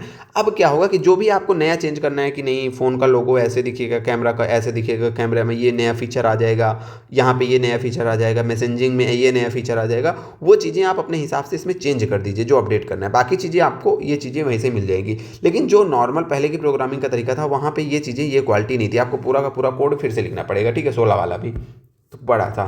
तो ये आपको याद रखनी एकदम सिंपल भाषा में कि विरासत का मतलब होता है कि जो पुराना वर्जन है, पुराने वाली जो क्लास है, वहाँ से इसको सारी चीज़ें क्या मिल जाएंगी? विरासत में मिल जाएंगी। जो हमें चेंज करना है वो हमें कर देना है, ठीक है। ये होता है इनहेरिटेंस। हम आपको चीज़ों को तकनीकी रूप में नहीं बता रहे कि जैसे क्या है कैसे, हम आपको उस रूप में बता रहे हैं कि आप चीज़ों को समझें और प्रश्न सॉल्व करें, ना कि आप सॉफ्टवेयर इंजीनियर बने, ठीक है। आपको जाके कोडिंग और ये सारी चीज़ें नहीं करनी है। तो अब आपको इनहेरिटेंस, आपकी ये मॉड्यूलरिटी और फंक्शन ओवरलोडिंग और आपका डेटा इनकैप्सुलेशन, ये चीज़ें आपको नहीं भूलनी है। अब आप ये चीज़ें किससे रिलेटेड हैं? तो ये आपके ऑब्जेक्ट ओरिएंटेड प्रोग्रामिंग से रिलेटेड है। एक बात और आपको याद रखनी है, छोटी सी बात है, बता दे रहे हैं इसी के साथ में, ठीक है। वो क्या है? अब देखिए इस पेज में ये सब इसी के बारे में लिखा हुआ है, ठीक है, ऑब्जेक्ट ओरिएंटेड प्रोग्रामिंग के बारे में, ठीक है। वो क्या बात याद रखनी है, ये चीज़ इरेज कर देते हैं क्योंकि ये आपके काम की है नहीं, ये समझाने की चीज़ें थी, तो इसको हम इरेज करके आपको यहाँ पे कुछ चीज़ें, जैसे कुछ चीज़ वो है कि पूछता है कि कौन सी भाषा किससे रिलेटेड है। जैसे हमने देखा था ऐप डेवलपमेंट के टाइम में कि iOS का कौन सा ऐप, मतलब कौन सी भाषा वर्क करती है, और एंड्रॉयड के ऐप किस भाषा पे बनाए जाते हैं। तो अब आपका होमवर्क है कि आज की क्लास में आप बताओगे, ठीक है, एंड्रॉयड के लिए कौन सी भाषा का यूज किया जाता है एंड्रॉयड ऐप के विकास में, और iOS जो कि आईफोन वाले आपके ऐप्स होते हैं उनके विकास में किस भाषा का यूज किया जाता है, ठीक है। होमवर्क है, आप लोग कमेंट करके बताइएगा। वैसे ही हम यहाँ पे समझेंगे, यहाँ पे क्या समझेंगे कि भैया हमारी जो ये ऑब्जेक्ट ओरिएंटेड प्रोग्रामिंग भाषा है, ऑब्जेक्ट शॉर्ट में लिख रहे हैं, ठीक है, ऑब्जेक्ट ओरिएंटेड जो प्रोग्रामिंग जिसको हम देख रहे हैं, जिसकी हम विशेषताओं को देखें, ये कौन सी, मतलब कौन कौन सी भाषाएं हैं जिस पे ऑब्जेक्ट ये प्रोग्रामिंग होती है। तो आपको महत्वपूर्ण भाषाओं का नाम याद रखना है, C++, पाइथन हो गई, आपकी जावा हो गई, ये तीनों नाम आपको याद रखना है, ठीक है। ऑब्जेक्ट ओरिएंटेड प्रोग्रामिंग के लिए ये 3 भाषाएं आपको याद रखनी है, C++, पाइथन और जावा, इसको नहीं भूलना है, ठीक है। आप कहेंगे अच्छा आपने एक और बताया था प्रोसीजरल प्रोग्रामिंग, इसके लिए कौन सी भाषाओं का यूज किया जाता है? इसके लिए आप याद कर लीजिएगा केवल C, ठीक है। और आपकी फोर्टान हो गई, फोर्टान के बारे में बताइए, फार्मूला ट्रांसलेशन, चीज़ें याद हैं? आप कहेंगे बिल्कुल याद है। उसके बाद कोबॉल हो गई, ये बातें आपको याद रखनी है। अब एक क्वेश्चन में हमने आपको बहुत सारी चीज़ें बता दी, अब आते हैं अपने प्रश्न के ऊपर, ठीक है। अब यही पूछ रहा है कि जो ऑब्जेक्ट ओरिएंटेड प्रोग्रामिंग की क्या पूछ रहा है, हमें विशेषता पूछ रहा है। क्या पूछ रहा है इसकी समझ लिए, पूछ रहा है कि ऑब्जेक्ट ओरिएंटेड प्रोग्रामिंग के विकास के साथ सबसे अधिक निकटता से जुड़ी हुई है, कौन जुड़ी हुई है? असेंबली भाषा निर्देशों का उपयोग? नहीं। ऑप्शन देखिए, अभी हमने आपको बताया डेटा इनकैप्सुलेशन और मॉड्यूलरिटी, तो यही तो जुड़ी हुई है साथ में। हमने आपको 4 विशेषताएं बताई ना, इनकैप्सुलेशन और आपकी पॉलीमॉर्फिज्म और मॉड्यूलरिटी और इनहेरिटेंस, ठीक है। तो अब इसके अलावा और कोई तो है नहीं ऑप्शन में, हमारा राइट ऑप्शन क्या हो जाएगा? ऑप्शन बी, ठीक है। अगला क्वेश्चन है कि निम्नलिखित में से कौन सी ऑब्जेक्ट से संदर्भित करते हैं, जो कि अपने संचालन के पीछे विशिष्ट विशेषताएं छिपाए रखता है। जो आपकी ऑब्जेक्ट हाइडिंग से संबंधित क्वालिटी ये कहाँ पे होती है पूछ रहा है। ठीक है, तो इसके बारे में आपको याद रखना है। कह रहा है कि निम्नलिखित में से कौन से ऑब्जेक्ट को संदर्भित करता है जो कि अपने संचालन के पीछे अपनी विशेषताओं को छिपाए रखता है। तो देखिए ये आपकी विशेषता होती है आपकी इनकैप्सुलेशन की। किसकी? यहाँ यही 4 विशेषताएं लिखी हुई हैं, तो ये आपकी विशेषता होती है इनकैप्सुलेशन की। यहाँ मतलब क्या है कि अपनी विशेषताएं छिपाए रखता है संचालन के पीछे। इससे क्या मतलब है? इससे यही मतलब है कि हमने बताया कि आपका जो डेटा है ये कैप्सूल में बंद है। अब इस डेटा को कोई देख नहीं सकता ना, ये छिपा है, इसको कोई कुछ कर नहीं सकता, ये दिखा छिपा है, कोई यूज़र इसको देख नहीं सकता है। ये क्या है? आपका डेटा पूरा पैक है एक कैप्सूल में, इसको कोई देख नहीं सकता है। ठीक है, और ये इसके पीछे छिपा रहता है। इसमें जो कुछ भी चेंजेस करना होता है वो विशेष मेथड से हो जाते हैं। ठीक है, वो क्या होते हैं? वो विशेष ऑपरेशंस या विशेष मेथड से हो जाते हैं। जैसे हमने आपको पासबुक वाला ऑप्शन दिया कि उसमें चेंज करना है, तो कोई भी जब डेबिट क्रेडिट करेगा तो यहाँ पे चेंज हो जाएगा। ठीक है, बाकी ये डेटा छिपा रहता है। तो जो इसका राइट आंसर होगा वो आपका इनकैप्सुलेशन होगा। ठीक है, अगला क्वेश्चन हमारा क्या है कि निम्नलिखित में से किसका मतलब रन टाइम पर संदेश संलग्न करना है? किसका मतलब होता है रन टाइम पे संदेश संलग्न करना? ठीक है, ऑप्शन 1 है स्टैटिक बाइंडिंग, दूसरा है मैसेजिंग, तीसरा है डायनेमिक बाइंडिंग, चौथा है एसोसिएशन। देखिए ये जो बाइंडिंग होती है ना 2 टाइप की होती है। यहाँ पे बाइंडिंग आया है ना, तो ये बाइंडिंग 2 टाइप की होती है। आप कहेंगे कौन सी बाइंडिंग? बाइंडिंग का मतलब 2 टाइप की कौन सी बाइंडिंग होती है? एक होती है आपकी स्टैटिक बाइंडिंग, क्या होती है? एक होती है आपकी स्टैटिक बाइंडिंग और एक होती है आपकी डायनेमिक बाइंडिंग।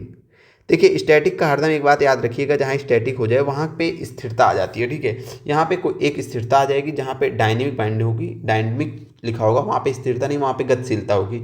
वहाँ पे क्या होगी? गतिशीलता होगी। अब देखिए ये होता क्या है ये आप समझिए। जैसे देखिए आपने कोई प्रोग्राम बनाया, ठीक है, कोई प्रोग्राम बनाया। अच्छा 2 चीज़ें और समझिए। एक बात होती है क्लास, और एक जब आप कोई प्रोग्रामिंग में ना 2 चीज़ें आती हैं। एक को बोलते हैं क्लास, समझिएगा, एक चीज़ को बोलते हैं क्लास, ध्यान से समझिएगा, और एक चीज़ को बोलते हैं ऑब्जेक्ट। क्या बोलते हैं? ऑब्जेक्ट।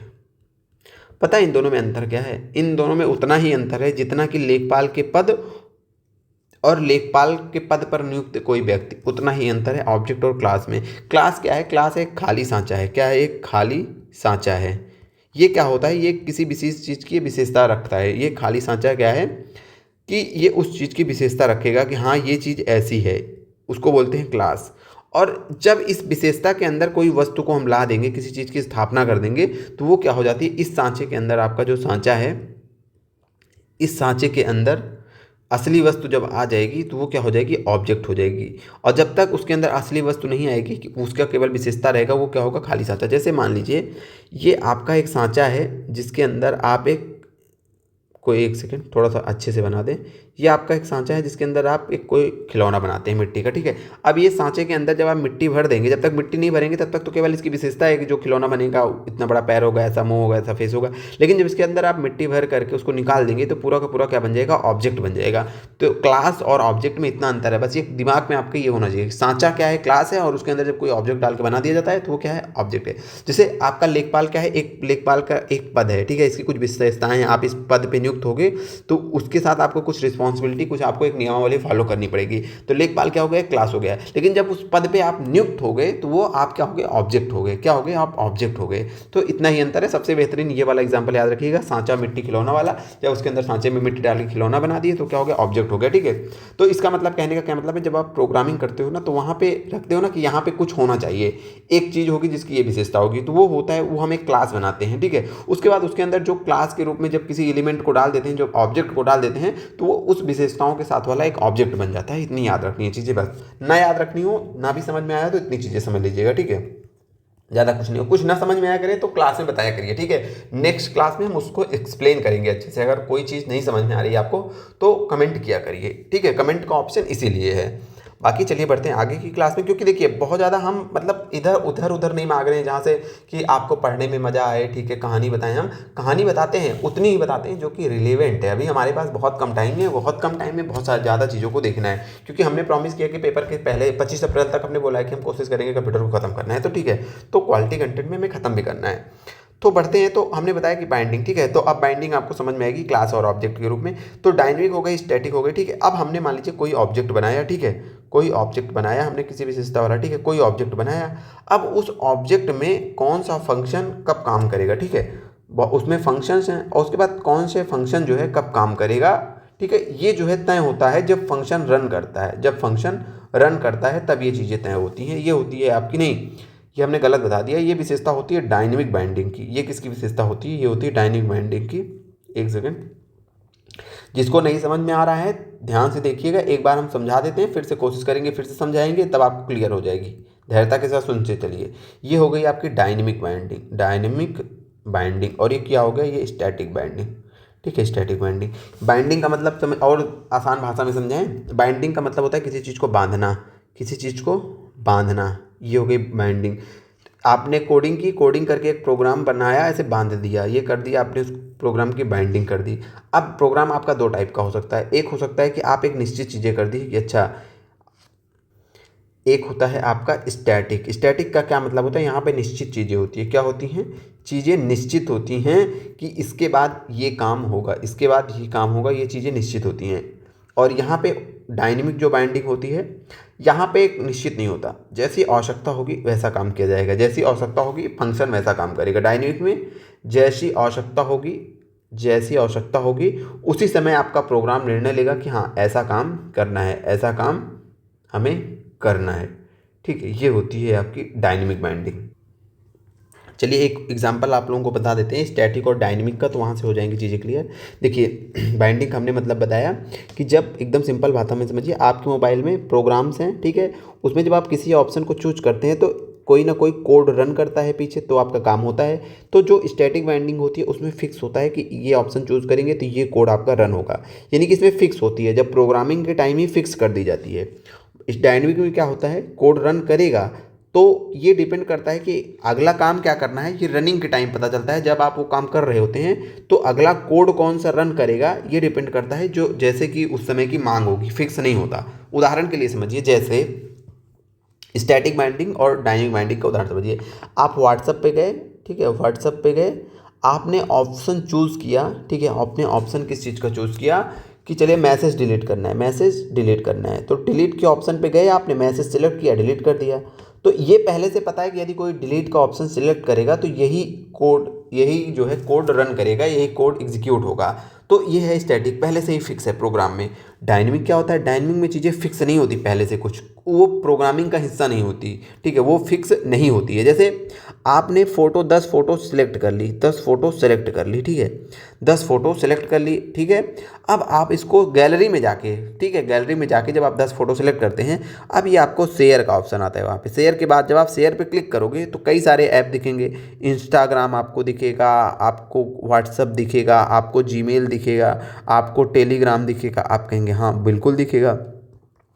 अब क्या ये चीज़ फिक्स है कि जब आप 10 फोटो पे शेयर का बटन क्लिक करोगे तो फिक्स है कोई प्रोग्राम में कि नहीं ये कोड अपने आप रन हो जाएगा, इस जो है आपके ऐप का कोड अपने आप रन हो जाएगा, ये फिक्स है? नहीं फिक्स है। ये उस टाइम फिक्स होता है कौन सा रन करेगा, जैसा आप डिसीजन लोगे। आपने टेलीग्राम चूज़ किया, अलग टाइप का कोड रन करेगा, जीमेल टच किया, अलग टाइप का कोड रन करेगा, इंस्टाग्राम टच किया तो अलग टाइप का कोड रन करेगा। तो ये होती है डायनेमिक माइंड, जहाँ पे चीज़ें फिक्स नहीं होती। जब आप कोई प्रोग्राम रन करते हो उस समय ये डिसीजन तय होता है कि कौन सा कोड कहे वर्क करेगा, आगे आने वाला कौन सा कोड रन करेगा। ये होती है डायनेमिक बाइंडिंग। और स्टैटिक बाइंडिंग में चीज़ें फिक्स होती हैं। आप किसी ऑप्शन का चुनाव करते हो तो फटाक से वो पहले से ही फिक्स होती है कि इस ऑप्शन के चुनने के बाद ये कोड रन करेगा। तो यहाँ पे चीज़ें क्या होती है, फिक्स, और यहाँ पे चीज़ें फिक्स नहीं होती। जब कोड रन होता है उस टाइप पे ये चीज़ें चूज़ की जाती हैं कि आगे कौन सा प्रोग्राम रन करेगा, ठीक है। ये चीज़ें आप समझ गए, ठीक है। और एक तकनीकी भाषा बताएं, चलिए जाने दीजिए, अभी यहाँ देखिए क्वेश्चन आएगा तो वहाँ से चीज़ों को समझेंगे। तो पूछ रहा है कि निम्नलिखित में से किसका मतलब रन टाइम पर संदेश संलग्न करना है। रन टाइम पर संदेश संलग्न करने का वही मतलब है कि जब प्रोग्राम रन हो रहा है तो उस समय अगला प्रोग्राम कौन होगा, तो वो मैसेज जो है कौन करता है संलग्न। दो हमने बताया, अगर मैसेज की भाषा में समझें तो एक में तो पहले से ही मैसेज है कि भैया ये प्रोग्राम में ये मैसेज, ये कोड रन करेगा, उसका मैसेज पहले से ही है। लेकिन एक हमने बताया डायनेमिक बाइंडिंग में मैसेज पहले से नहीं है, ये रनिंग के टाइम में पता चलेगा कि कौन सा मैसेज दें और कौन सा प्रोग्राम रन करवाएं। तो वही है आपका, सिंपल भाषा में हमने आपको समझाया। यहाँ पर लिखा हुआ है कि किसका मतलब होता है कि रन टाइम पे, फोकस इस पे करना है कि रन टाइम पे। तो रन टाइम पे कहाँ पे पता चलता है, तो डायनेमिक बाइंडिंग में आपके रनिंग टाइम पे पता चलता है कि कौन सा मैसेज या फिर कौन सा कोड रन किया जाए। यहाँ तक की चीज़ें आप समझ चुके हैं। चलिए बढ़ते हैं अगले प्रश्न पे। हमारा आज का अगला प्रश्न है कि भारत के पहले स्वदेशी रूप से विकसित ऐप स्टोर की पहचान करें। ठीक है, अब भारत का यहीं यहीं से आप आंसर इसका मिल जाएगा कि जो भारत का पहला स्वदेशी रूप से विकसित ऐप स्टोर है। ऐप स्टोर का मतलब होता है जहाँ पे आपको ऐप मिलते हैं। क्या मिलते हैं? जहाँ पे आप ऐप डाउनलोड करते हो मोबाइल में जाके। प्ले स्टोर एक बहुत विख्यात है, आपको पता ही होना चाहिए। प्ले स्टोर बहुत विख्यात है और ये किसका है? ये गूगल का है। तो यहाँ पे आपको हर टाइप का ऐप मिल जाएगा। लेकिन ये पूछ रहा है भारत का, गूगल तो भारत की कंपनी है नहीं, तो भारत का स्वदेशी रूप से विकसित, तो उसका नाम आपको याद रखना है मोबाइल सेवा ऐप स्टोर। ये भारत का स्वदेशी रूप से विकसित क्या है? ऐप स्टोर है, मोबाइल सेवा ऐप स्टोर। आपको याद रखना है, क्वेश्चन रिपीट हो सकता है। अगला है कि निम्न में से किसका नाम क्लास के नाम के समान होना चाहिए। हमने आपको क्लास बताया कि क्लास होती है विशेषता, यानी कि क्लास होता है सांचा, और उसके बाद ऑब्जेक्ट जो होता है आपका, उसी सांचे में ढली क्या होती है? वस्तु। वो क्या हो गई आपकी? ऑब्जेक्ट। सांचा हो गया क्लास, और उस सांचे में ढली वस्तु क्या हो गया? ऑब्जेक्ट। इतनी बात याद रखनी है, ठीक है। क्लास आपके एकदम दैनिक जीवन से बता रहे हैं। ऐसे ही कंप्यूटर में जब प्रोग्रामिंग की जाती है तो वहाँ पे भी सांचा और ऑब्जेक्ट बनाया जाता है, ठीक है। अब वो हो गई तकनीकी भाषा।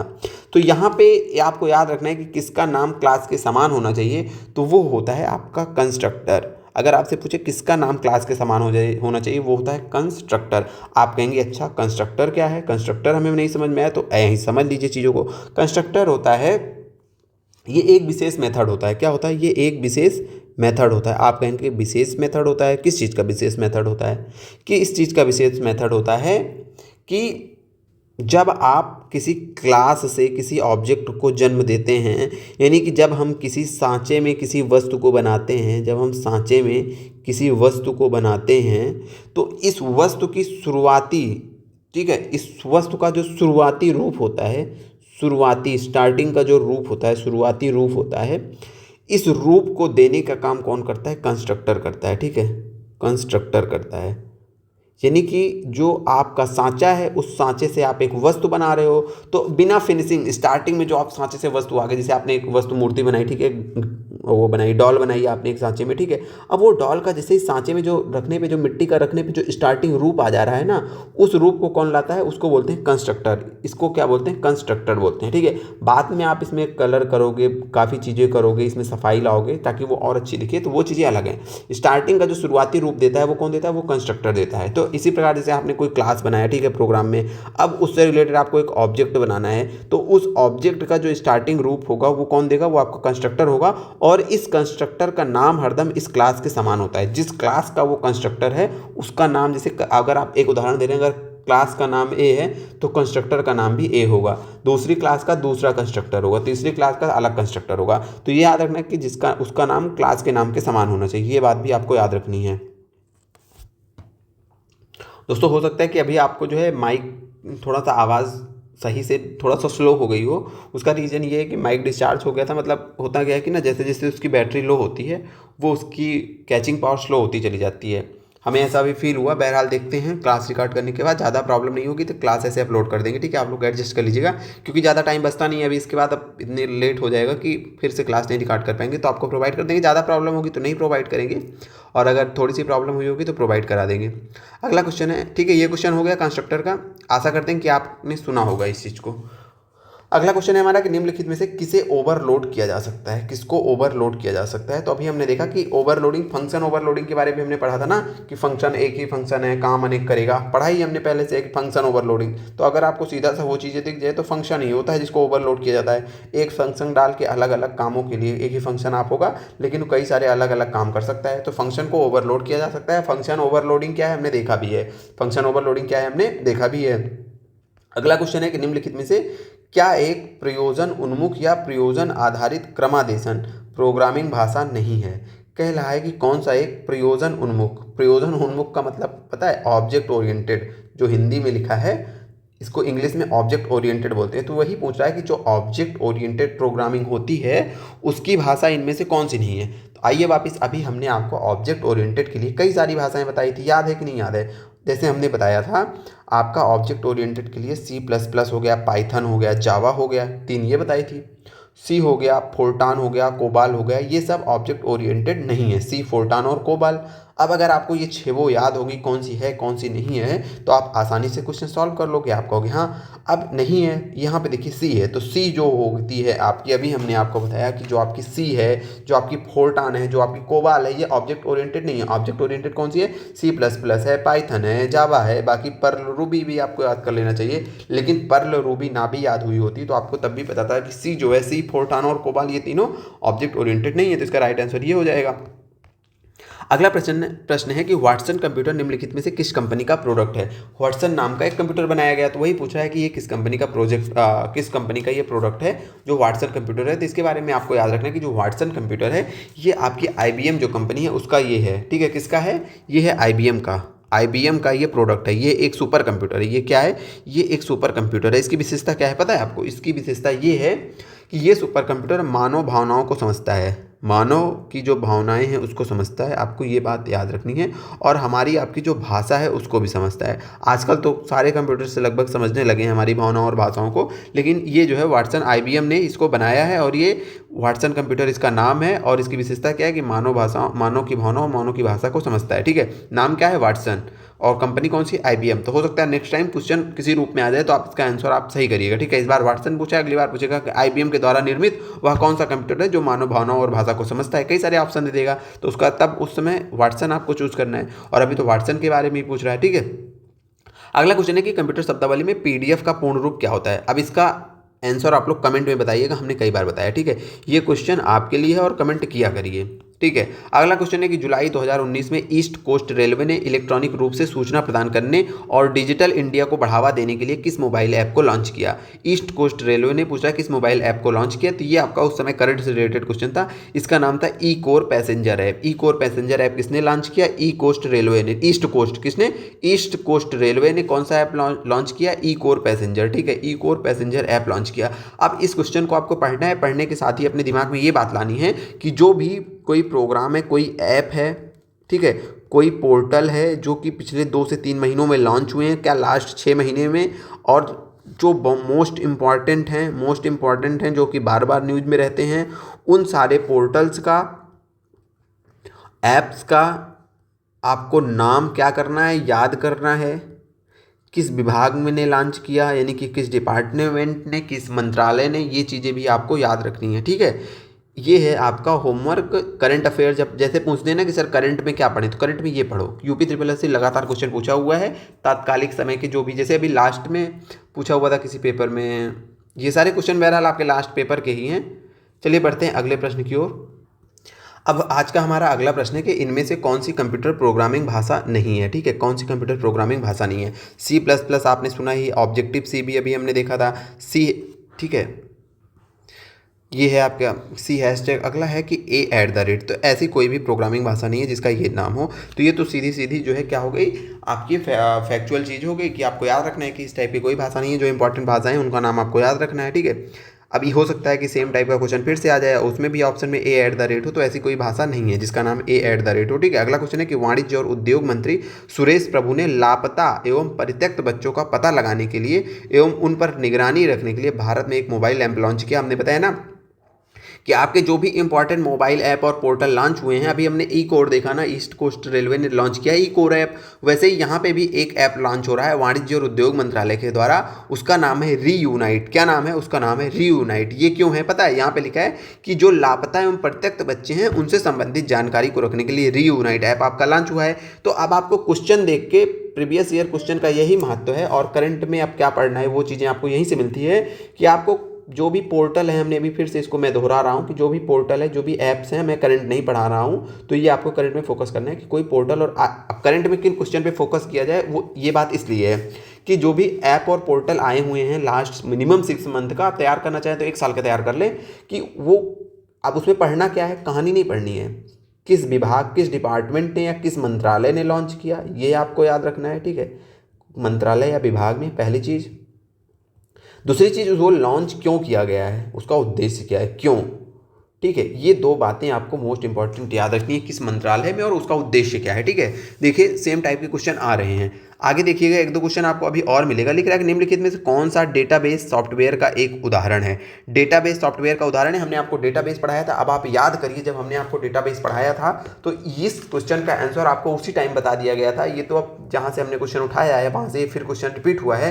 अब पता नहीं आप लोगों को याद आ रहा है कि नहीं याद आ रहा। अगर नहीं याद आ रहा है तो जा करके आज आप जो हमने आपको डेटाबेस का पूरा 2-3 क्लासेस पढ़ाई थी वहाँ पे पूरी चीज़ों को रिवाइज कीजिए। अगर आपने कहीं नोट्स बनाए हुए हैं तो उन चीज़ों को भी रिवाइज करिए, क्योंकि डेटाबेस का जो चैप्टर हमने आपको पढ़ाया था, जो पीवाईक्यूज पढ़ाए थे उस समय, वो सारे के सारे मोस्ट इंपॉर्टेंट थे। यानी कि मोस्ट का मतलब बहुत ही ज़्यादा इंपॉर्टेंट है। ठीक है, रिपीट होते हैं वहाँ से क्वेश्चन। तो इस क्वेश्चन का राइट आंसर तो पहले आप लोग बताइए कि क्या कुछ याद आ रहा है कि डेटाबेस सॉफ्टवेयर कौन सा है। हमने कई सारे डेटाबेस सॉफ्टवेयर का नाम आपको उस टाइम बताया था। पहली बात तो ये बताइए कि डेटाबेस सिस्टम कितने प्रकार का होता है। हमने आपको यही बताया था। हमने बताया था ना कि रेशनल होता है डेटाबेस। ठीक है, रेशनल मतलब रेशनल या फिर स्ट्रक्चर्ड डेटाबेस। उसके बाद अनस्ट्रक्चर्ड डेटाबेस। रेशनल के लिए अलग जो है सॉफ्टवेयर होते थे, जैसे हमने आपको बताया था माई एसक्यूएल। उसके बाद हमने आपको ओरेकल बताया था। ये सब क्यों थे? ये सब आपके रेशनल डेटाबेस को मैनेज करते थे। रेशनल डेटाबेस को मैनेज करने वाले सॉफ्टवेयर थे। हमने आपको बताया था, कुछ लोगों को बिल्कुल याद ही नहीं आ रहा होगा, उन्हीं को नहीं याद आ रहा होगा जिन्होंने क्लासेस देख के और तब से आज तक जो है उन्होंने रिवीजन नहीं किया होगा। तो ऐसी गलती मत करिए, या तो पढ़िए मत और पढ़िए तो रिवीजन करिए। ठीक है, जो सत्य है, जो कड़वी बातें हैं वो कड़वी लगती हैं। कि नहीं याद आ रहा है तो मतलब आप पढ़ाई नहीं कर रहे हो। आप पढ़ाई तो कर रहे हो लेकिन सही तरीके से पढ़ाई नहीं कर रहे हो। और उसके बाद हमने बताया था कि जो आपका अनस्ट्रक्चर्ड डेटा होता है उसको नो एसक्यूएल जैसे जो कुछ सॉफ्टवेयर हैं वो मैनेज करते हैं। बस इतना ही यहाँ पे याद रखना है। बाकी पूरी क्लास अब हम फिर से रिवीजन थोड़ी ना कराएंगे, वो चीज़ें आप जाके देख लीजिएगा पुरानी क्लासेस में। तो ओरेकल यहाँ पे लिखा हुआ है, अभी इसको हमने इसीलिए रिवीजन करा। देखिए यहाँ पे ओरेकल लिखा हुआ है। ठीक है, ओरेकल लिखा हुआ है, तो बस इतना ही आपको याद रखना कि जो ओरेकल क्या है, ये डेटाबेस को मैनेज करने वाला सॉफ्टवेयर है। टैली क्या है? आप बोलोगे टैली क्या है, तो टैली भी एक सॉफ्टवेयर है। विशेषकर जो अकाउंटिंग का काम होता है उसके लिए टैली का यूज किया जाता है। एकदम शॉर्ट में बताएं तो यहाँ पे लिख लीजिए अकाउंटिंग। हो सकता है आपसे अगली बार पूछ ले कि टैली, ठीक है, अकाउंटिंग का कौन सा सॉफ्टवेयर है, और ऑप्शन में टैली दे दे अकाउंटिंग। ठीक है, उसके बाद थंडरबर्ड क्या है? तो ये क्या है? ये एक ईमेल क्लाइंट है। आपको एकदम सिंपल सा याद रखना है। जैसे जीमेल होता है ना, जीमेल तो गूगल का है, वैसे ईमेल क्लाइंट है किसका है? तो ये मोजिला कंपनी है उसका है। ठीक है, मोजिला का है ईमेल क्लाइंट ये है। ठीक है, जैसे जीमेल गूगल का है वैसे थंडरबर्ड क्या है? मोजिला का है। ठीक है, ईमेल क्लाइंट है। अच्छा, जोहो बुक्स, ठीक है, ये भी नहीं है। ठीक है, अब हम बढ़ते हैं आगे। हमारा इसका तो राइट आंसर क्या हो गया था? ये हो गया था। उसके बाद ये दो चीज़ें भी आपको याद रखनी है जो कि इंपॉर्टेंट है। अगला है कि प्रथम मोबाइल ओपन एक्सचेंज जोन का उद्घाटन कहाँ हुआ? तो प्रथम मोबाइल ओपन एक्सचेंज जोन का उद्घाटन होता है आपके नोएडा में। कहाँ होता है? नोएडा में। नोएडा आपका कहाँ है? उत्तर प्रदेश में। देखिए ये भी उस समय किसका उदाहरण है? करंट अफेयर का ये उदाहरण है। ठीक है, करंट अफेयर। अब देखिए करंट अफेयर के किस टाइप के क्वेश्चन आ रहे हैं। किसी भी चीज़ का उद्घाटन हो रहा है, आप देखिए टेक्नोलॉजी से रिलेटेड कोई भी चीज़ें हैं, ठीक है, किसी भी चीज़ का उद्घाटन कहीं पे हो रहा है, कोई भी परियोजना शुरू की जा रही है, तो वो आपको याद रखना है। ठीक है, वो आपको याद रखना है कि किसने किया और वो क्यों है। ठीक है, ये दो चीज़ें वहाँ पे भी याद रखना है। उसका उद्देश्य क्या है उस परियोजना का और किसने उसको लॉन्च किया, ये बातें भी आपको याद रखनी है। ये चीज़ें आपको PYQs के माध्यम से ही पता चलती हैं। ठीक है, तो फोकस किया करिए जब करंट पढ़ा करिए। ठीक है, कि क्या याद रखना है, और वो तभी पता चलेगा जब आपने PYQs किए होंगे सारे टॉपिक्स के।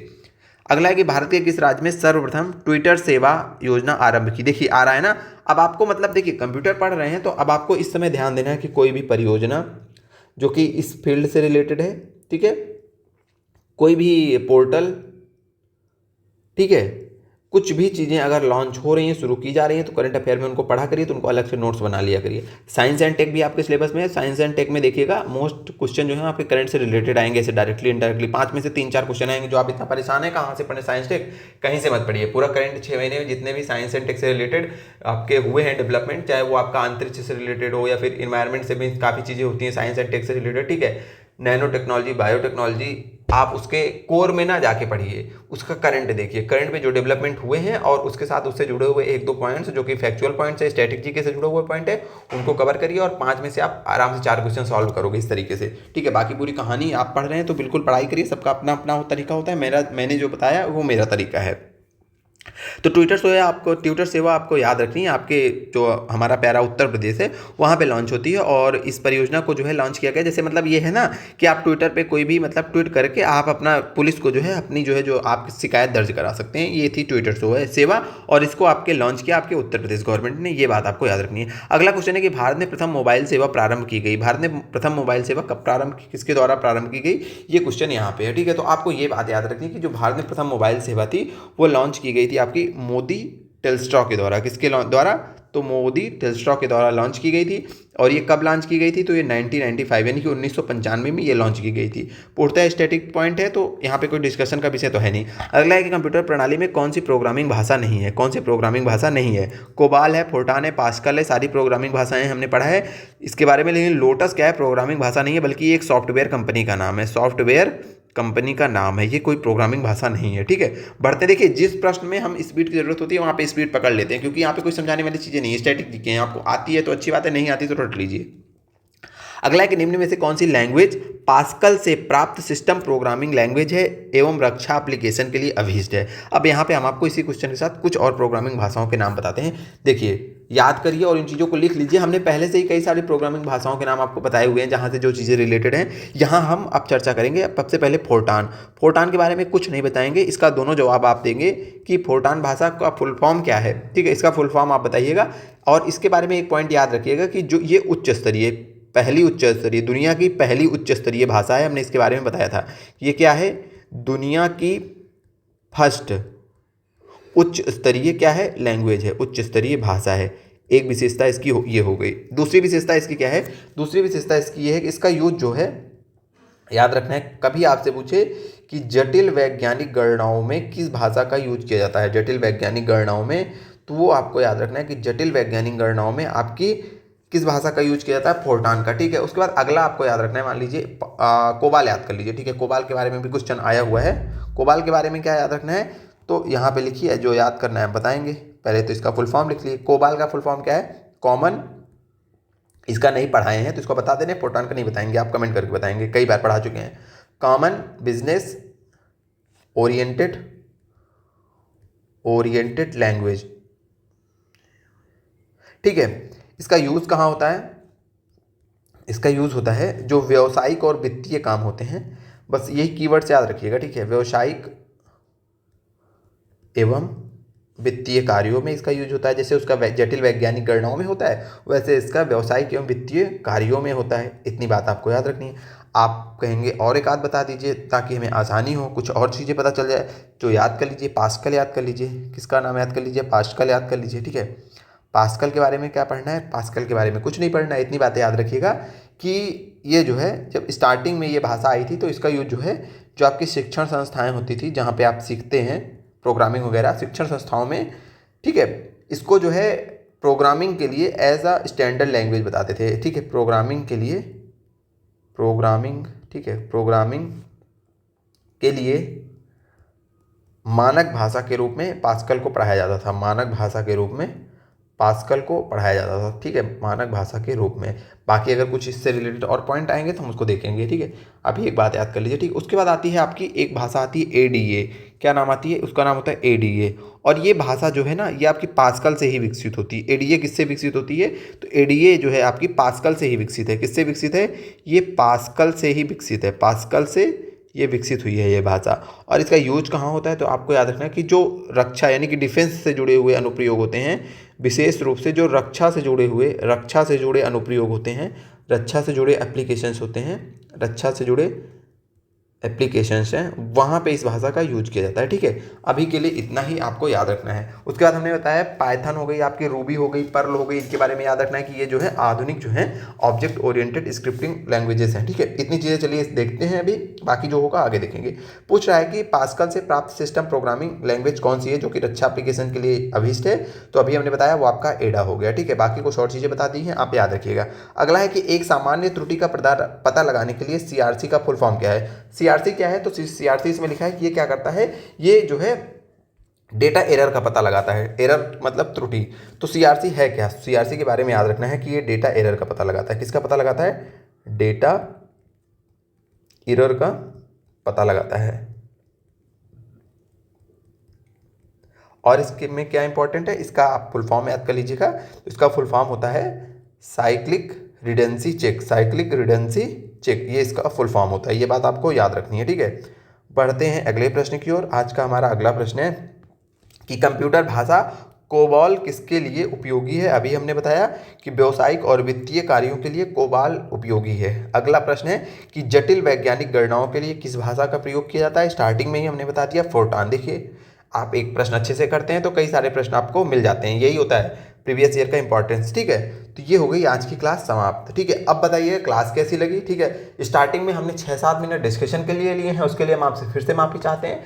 कुछ बातें दिमाग में आई थी तो हमने आपके साथ शेयर किया, क्योंकि अभी भी आप लोगों के वो अभी के लिए भी इम्पॉर्टेंट है और कल जब आप जॉब में आएंगे तब भी इम्पॉर्टेंट है। क्योंकि हमने बताया कि आप जो है जीवन में अपनी समस्याओं, अपनी परेशानियों को मत देखिए।